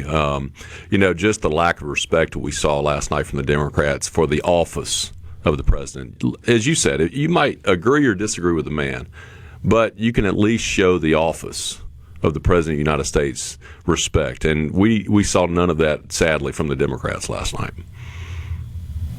I thought that there was a really interesting line early in the speech last night from President Trump when he kind of backed Democrats into a corner when he said, no matter what I say, no matter what I do, they won't clap for me. Right. And it was almost like that set the tone and created a situation where they were going to look terrible, but they had to not clap for him. Even if there was a moment that was as stirring as some of the moments we saw where he recognized some of the folks in the gallery who had overcome incredible obstacles, who had tragedy strike in their lives. Right. Yeah, and he talked about he could cure uncurable diseases. He could make the biggest economic accomplishments in the history of the world, and they still wouldn't clap. And again, that's fine if they want to do that, but it's going to make them continue to look terrible to the American public that they are not coming together with the other side. They're not trying to find solutions. Instead, they just want to fight everything this president does, just because of the hatred they have for this man. It's not what's best for the American people. It's not what's best for our country. It's whatever President Trump is for, the Democrats are automatically against. And that's not a good policy to have. I thought there was an interesting take from Major Garrett at CBS News. And he said that he has tried to be careful in analyzing political speeches, and it's a recognition that people inside the Beltway, inside that Washington, D.C. bubble, don't necessarily see things or process things in the same way that the American people process things. And he pointed specifically to when Donald Trump was outlining some of the cuts that had been made. We know that we've got a $36 trillion deficit. And so when you start adding up money for cuts or waste that has been found, and you get to $1 trillion, $840 billion, I think was the number that he threw out, there are really smart people that can go, what does $840 billion accomplish when you're talking about a $36 trillion deficit? But that was, and he recognized this, kind of an insider DC take on it, or an economist take on it, whereas he said, what I do recognize is that the American people see, wait, they uncovered $840 billion of taxpayer money that was being spent frivolously or fraudulently. And I thought that was really an interesting take from a guy that seems to generally fall to the left. Yeah, it's hard for Americans to comprehend the amounts of money that the president was talking about. And just to put it in perspective, he outlined, or he recognized Elon Musk and the great work that the DOGE, Department of Government Efficiency, is doing. But, some of the numbers he pointed out, $22 billion from HHS to provide free housing and cars for illegal aliens. $22 billion. Let me put that in perspective for my fellow Mississippians. I believe, and some folks can correct me, but I believe our state budget is around $7 to $8 billion. Correct. And we've got 3 times that of our federal taxpayer dollars going to housing and cars for illegal aliens, those who have violated our federal law and come to this country unlawfully. That's just a small thing that he pointed out last night. $59 billion for hotel rooms for illegal immigrants in New York City. That is, when you add the federal money that the state of Mississippi receives on top of the $7 billion budget that you referenced, that's like 2.5 times the state. The state expenditure in Mississippi in a given year. That's right. $40 million to improve the social and economic inclusion of sedentary migrants. And he said it right. Nobody knows what that is. I mean, what is that, Richard? I don't even know what that means. Yes, that's what I'm talking about. $8 million to promote LGBTQ in the African nation of Lesotho. Again, nobody can point that country out to us. $45 million for diversity, equity, inclusion, scholarships in Burma. $45 million. Do you realize what we could do with that money for American citizens? But yet we're sending it to Burma for DEI inclusion scholarships? This is absolutely insane, and I'm glad they're showing these numbers. I'm glad they're making things like USAID transparent, and frankly, they're making our government transparent again. We must not forget that the government works for the people, not the opposite.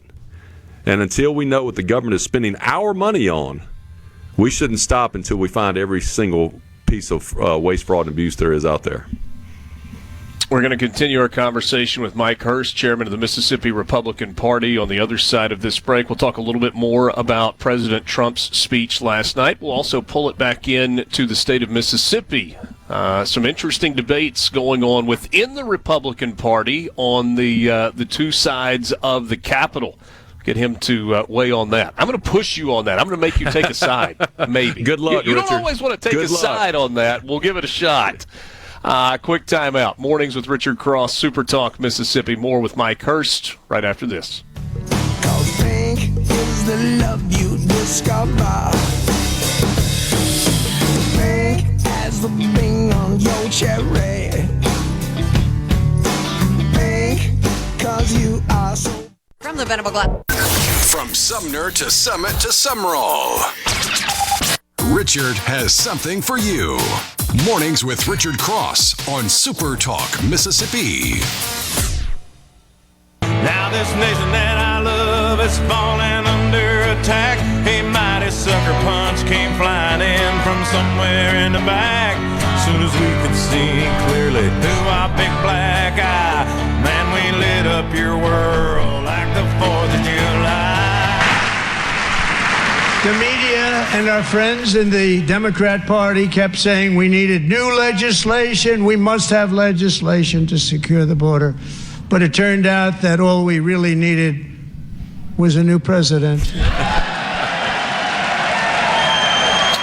Pretty strong line from President Donald Trump last night as part of his address to a joint session of Congress. We got the numbers from February just yesterday or maybe the day before in terms of encounters at the border, and that number was down around 8,000, and that is 10% of the lowest February over the last half dozen years. It was 94% lower than 1 year ago, February 2024. You had 140,000 encounters last year under the Biden administration. You had 8,000 this February. I mean, President Trump campaigned on this. We don't need more laws. We just need to enforce the laws that are on the books. And I can tell you, Richard, as a former federal prosecutor who specifically prosecuted immigration crimes, he's exactly right, and those numbers bear it out. If you were still a U.S. attorney, I think I would ask you to launch an investigation this morning.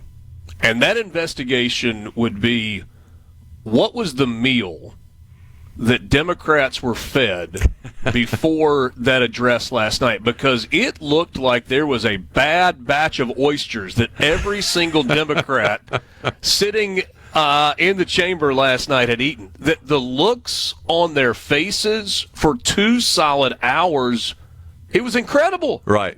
Right. Well, if over the last 43 days the president of the opposite party had issued 100 executive orders, over 400 executive actions, and it accomplished more in 43 days than my president accomplished in the last 4 years, I'd have that sullen look on my face as well. Yeah.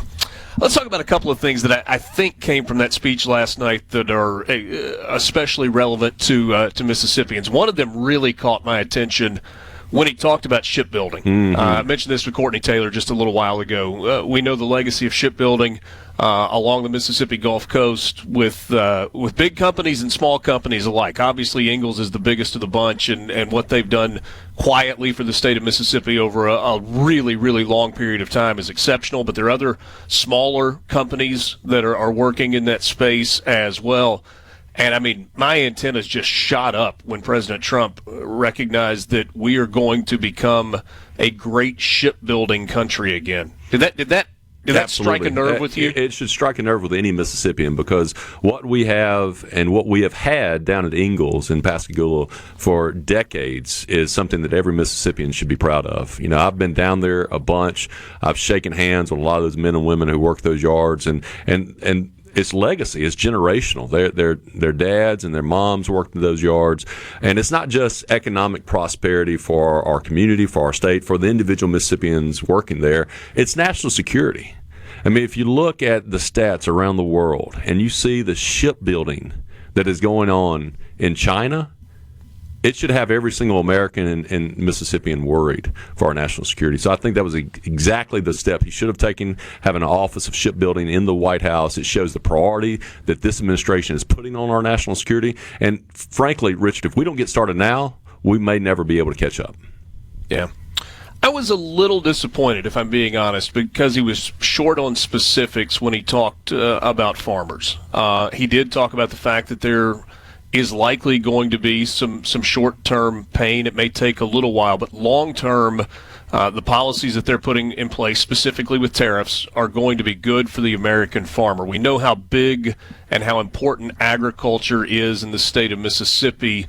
What did you take away from that part of his speech where he talked about farmers and the important role that they play in the United States? Yeah, I think the fact that in all the things the president could mention, the fact that he highlighted and he valued our farmers is one of the most important things we as Mississippians should take away. And the fact that, you know, the media continues to just pillar him on this idea and issue of tariffs. But he even said it last night, that tariffs are not forever. This is the art of the deal, right? This is him trying to get a better deal for the American citizen, where we've been taken advantage by other countries over the years, and other administrations has allowed that to happen. I mean, our country has lost respect. We've lost everything that we've worked for over these number of years, and to have Trump back in office and putting priority on the things that we as Americans believe should have the priority on, I think we all should be excited about that. The timeline over the last few days, as it pertains to Ukraine and President Zelensky, you have the explosive meeting in the Oval Office on Friday. Zelensky has to kind of tuck tail and leave. Reportedly wanted to come back in and continue the conversation, and President Trump said, "For what? Like, you disrespected us, and what are we going to talk about?" He goes to Europe, and he gets some guarantees that Europe is going to help. Like, Canada's going to send one fighter jet, and they're going to give a little bit of money. It was almost as if he looked around and he goes, "Yeah, that's not enough." And then yesterday you get the news that the United States is going to cut off all military aid, and all of a sudden Zelensky and Ukraine are ready to play ball. Right. Well, and I think if you look before that meeting that happened on Friday, Secretary Rubio has talked about he and Vice President Vance's discussions with Zelensky, and the way that those discussions went behind closed doors, and then all of a sudden President Zelensky would come out of those discussions, get in front of cameras, and try to beat his chest and say completely opposite things than what they discussed behind closed doors. I don't know if he's trying to play to his audience back home. I don't know what it is, but I think you're right. Once he realized what he had done in the Oval Office by disrespecting the president, disrespecting the American people, disrespecting the gifts, frankly, that have been given to the country of Ukraine over the last number of years, I think he realized there's nowhere else to turn, that this is the only way to peace. And that's all that President Trump and this administration is trying to get to, is peace. There have been reports that he met with some Democrat congressional leaders and that they convinced him not to take the deal that was on the table. Do you believe that to be true? I have no basis for that belief. I just can't say whether that. I hope it's not true. I hope it's not the Democrats trying to undermine the policies of this White House and this administration to try to get a deal done. Because here's the deal. Yes, what is going on in the Ukraine is terrible. Yes, it's terrible that a country has been invaded by another country. But we have to put it in context of, are we going to continue to send money and weapons for forever to defend Ukraine against a superpower who has nuclear weapons, and we could be pending World War III? Or are we going to try to find that art of the deal? Are we going to try to find that middle space where probably neither side is happy, but it results in peace for the rest of the world? Let's pull it back to the Magnolia State, right here at home, where in the Mississippi legislature we have a pretty significant debate going on about tax reform. What? I haven't heard anything. What's going on? Is there something going on? Well, I'm just kidding. On the Mississippi GOP website, under the taxes portion of the platform, it says we support an overhaul of our state and federal tax codes to address the problems of the current systems, establish economic growth, etc. The Senate wants to lower taxes. The House wants to eliminate the income tax. It appears on paper that the net tax reduction is larger with the House plan than it is with the Senate plan. The Senate has talked about wanting to do so responsibly and make sure that economically we are in a good place going forward. Which side's right? I think they're both right, and I say that because the first. Listen to me, Richard. Listen to me. The first day of the legislature, the very first day of the legislature, and it probably has not been reported, so this is exclusive to your show. The first day of the legislature, we at the Mississippi Republican Party delivered a printout of the Mississippi Republican Party platform to every single Republican legislature in the House and the Senate. And if you're reading the platform. So if you read the platform, you say we Mississippi Republicans believe that people, not government, knows what's best on how to spend our money. And I think both House and Senate are trying to do that. They're trying to give Mississippi taxpayers their money back because they know that Mississippians know how best to spend their money. I'm not elected. I'm here to elect Republicans. We have Republicans in both the House and the Senate that are proposing these bills, that are pushing these bills.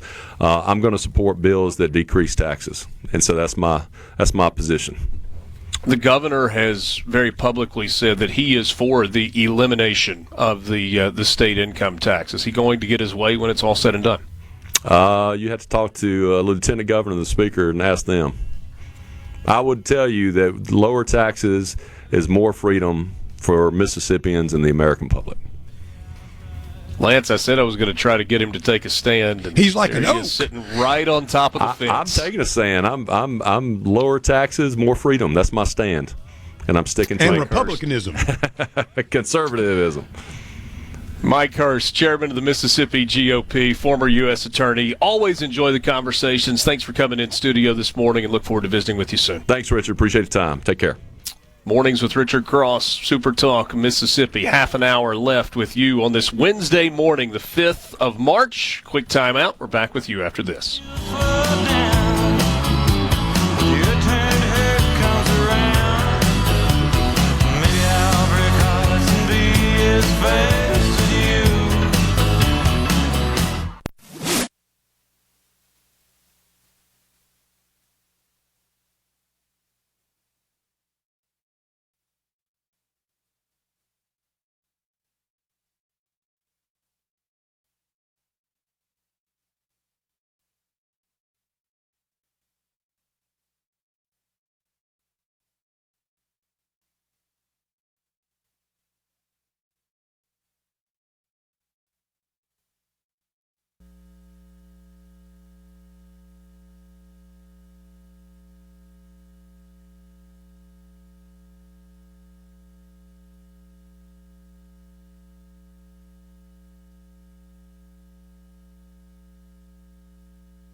Morning, partner. The sun is up, the coffee is on, and you're starting your day right. Mornings with Richard Cross, here on Super Talk, Mississippi.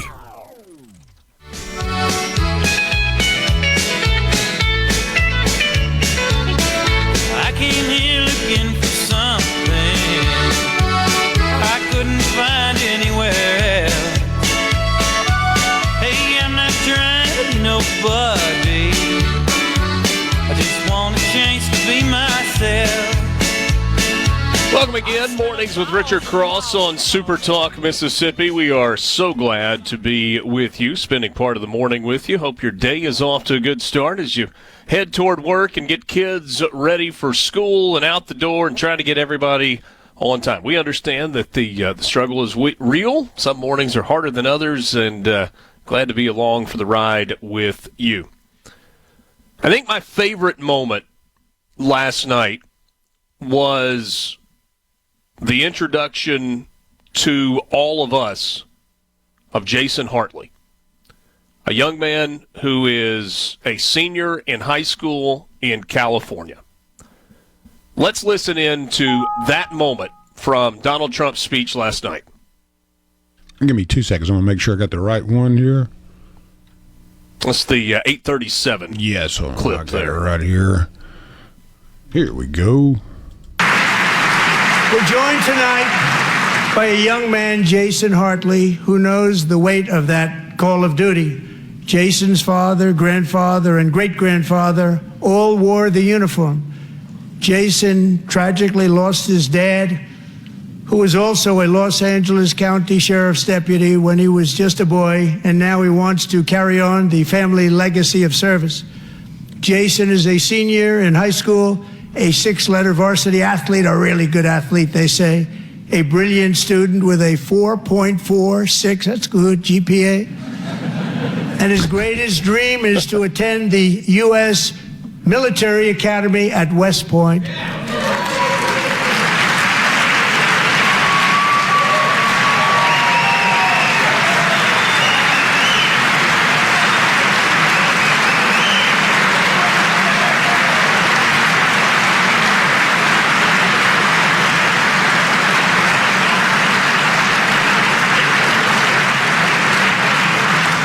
And Jason, that's a very big deal getting in. That's a hard one to get into. But I'm pleased to inform you that your application has been accepted. You will soon be joining the Corps of Cadets.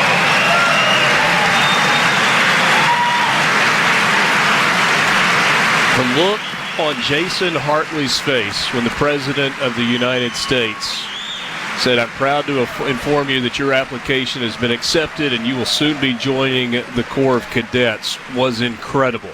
But the moment got better. The moment got better when you saw the innocence of a child. Not of Jason Hartley, who was a senior in high school, but of the young man that we talked about earlier, DJ Daniel. The young man who had, for most of his life, has battled brain cancer, who was given a 5-month window to live, and he has outlived that window by 5.5 years. And so in his police uniform, with his Secret Service credentials in his hand, he walked over, tapped Jason Hartley on the shoulder after the President of the United States had just said, "Your application to West Point has been accepted," and he gave him a high five. And I thought, that is the coolest moment. Among all the partisan politics, and no, there was no cheering from the Democrat side of the House when it was announced that Jason Hartley was going to West Point. There was no cheering when they saw the young man, DJ Daniel, walk over and give Jason a high five. But regardless of whether or not Democrats cheered for that moment last night, that was real. That was human. That was tugging on the heartstrings. And that was the innocence that you see from a 13-year-old boy going over and giving a high five to a 17, 18-year-old boy who just realized his dream. What an incredibly powerful moment. And we don't always get those in presidential addresses. You don't always get those in State of the Unions, even though last night was technically not a State of the Union address. Last night, there is a good argument to be made, at least in my view, was the best Donald Trump has ever been. And, you know, I feel like we said after his inaugural address, man, he looks comfortable. And I thought last night took it a step farther. Not only did he look comfortable, he looked and sounded more presidential than I've ever heard him look or sound. And you might be like, well, what difference does that make? It's about getting things done. One of the pushbacks on Donald Trump, one of the arguments about Donald Trump to the negative, even from a lot of Republicans, a lot of conservatives, has been, yes, I voted for him. Yes, I support most of his policies. I just wish he would look and sound a little more presidential. I wish he would be a little more, appear a little more deserving of office of the President of the United States of America. And while, yes, Donald Trump is always going to be Donald Trump, and he's always going to go a little off script, and he's always going to throw in a few little jabs, and he's always going to make a, arguably slightly off-color reference to a sitting senator by calling her Pocahontas. All of those things are going to happen. It was throttled way back last night. His tempo was good. He largely stuck with his script, his speech. And he felt so in control, so in command, so comfortable, and so clear-eyed. Not to go all Friday Night Lights on you, but it felt like he was very mentally sharp and focused with a great deal of clarity about where his administration is going and how they're going to get there. Now, there are a lot of significant fights that are going to be happening on Capitol Hill in the coming weeks and months. Budget fights, fiscal allocation fights, trying to get bills passed, because the thing is this. The margin in the Senate is really, really small. The margin in the Senate is really, really small. And you may remember that after the election, the football coach, Tommy Tuberville, who understands the importance of a scoreboard perhaps more than anybody else working on Capitol Hill because of what he did in the previous iteration of his career, while most were jumping up and down, leaping for joy over a majority in the House, a majority in the Senate, the White House, the popular vote, the mandate, all of the talking points that you've heard hundreds, if not thousands of times in the last 3 months since Election Day. It was Tommy Tuberville, if I remember correctly, who said, yeah, but it should have been worse.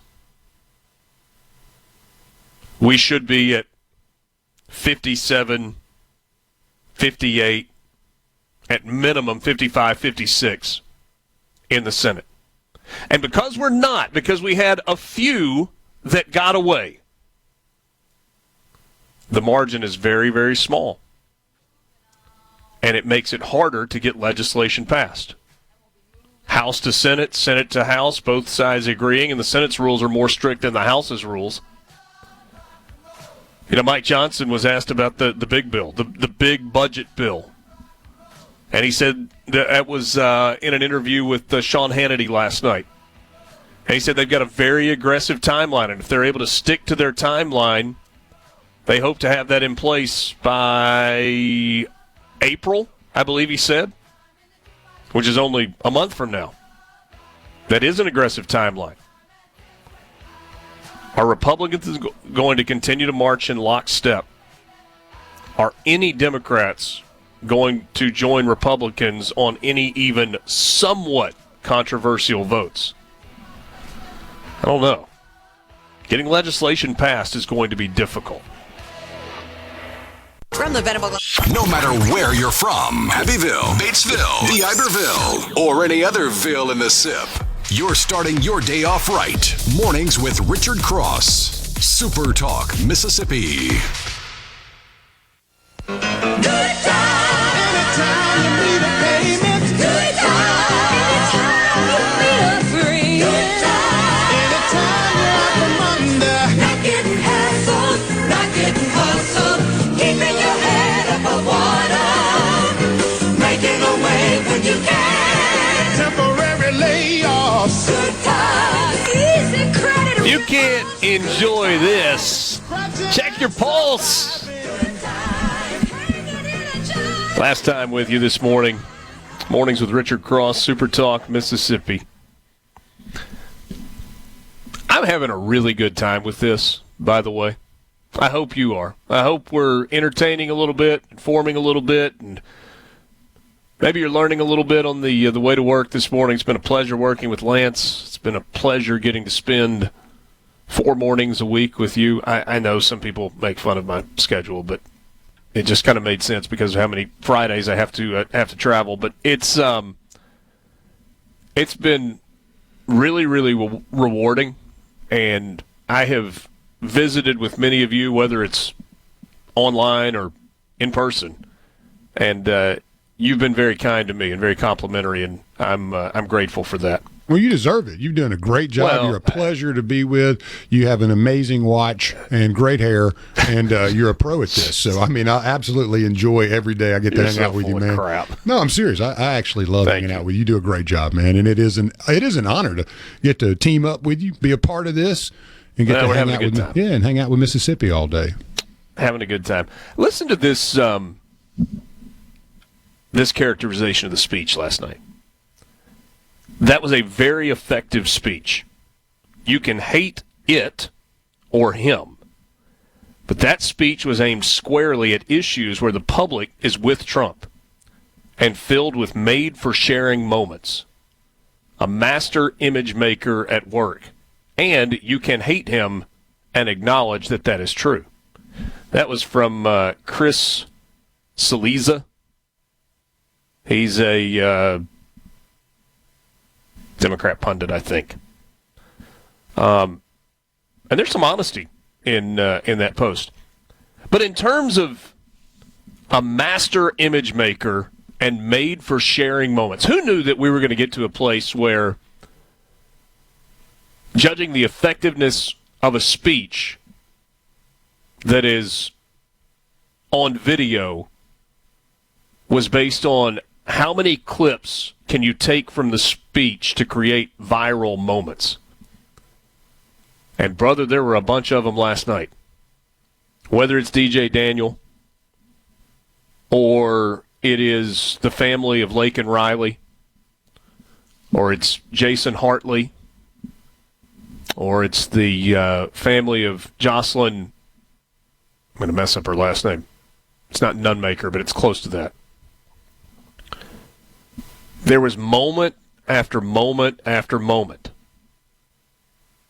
that can be distributed for consumption in 30-second to 3-minute bites and can capture people's imagination.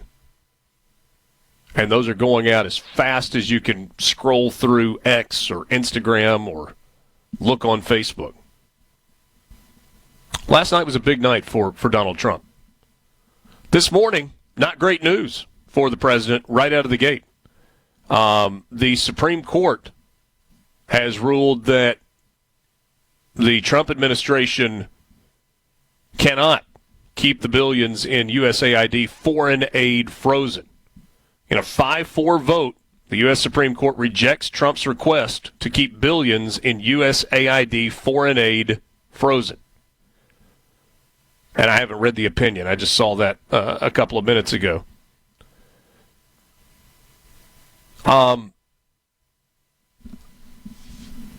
The moment where the young woman, who was a high school volleyball player, who had a busted-up face and brain injury related to a ball being spiked in her face while she was competing in a girls' volleyball game.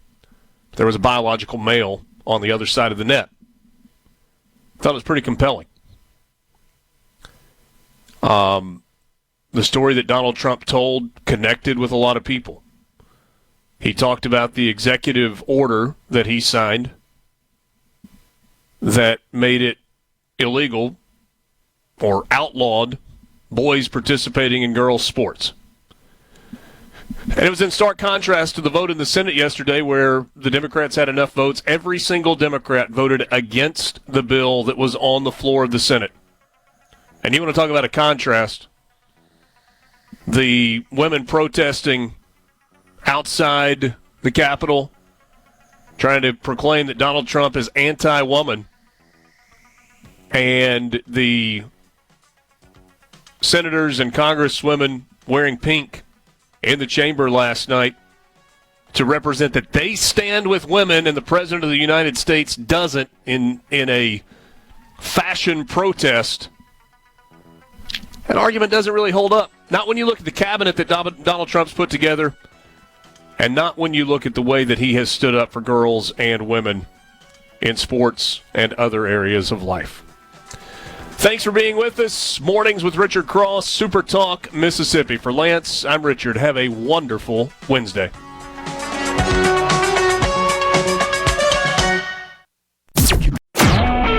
A Super Talk Mississippi media production.